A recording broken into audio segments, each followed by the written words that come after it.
কেমন আছো তোমরা সবাই? তো সকাল সকাল স্নান সেরে তো আমি চলে গেলাম গপুর কাছে গপুকে রেডি করব বলে। আর ওর জন্য বেছে নিলাম একটা সুন্দর জামা, আর ওকেও খুব সুন্দরভাবে রেডি করিয়ে একটু দিয়ে দিলাম পারফিউম। আর আমিও চলে গেলাম রেডি হতে। তারপরে আমরা দুজন মিলে তো একদম সুন্দরভাবে রেডি হয়ে পড়লাম। আর আজকে যেহেতু গপুকে নিয়ে যাচ্ছি ওর দাদানের বাড়িতে, আর তাই জন্য ওকে খুব সুন্দরভাবে তো রেডি করিয়ে দিয়েছি। আর আমাকে বেরোতে দেখি ওর অবস্থাই দেখতে পাচ্ছ তোমরা, ড্যাব ড্যাব করে তাকিয়ে আছে। তারপর তো রওনা দিয়ে দিলাম যাওয়ার জন্য।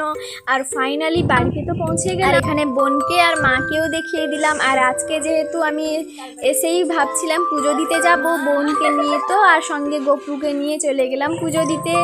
আর এই যে আমাদের গ্রামের এখানে মনসা মাকেও দেখিয়ে দিলাম। আর খুব সুন্দরভাবে পুজো দিয়ে আমরা আবার বাড়ির দিকে রওনা দিয়ে দিলাম গুটি গুটি পায়ে।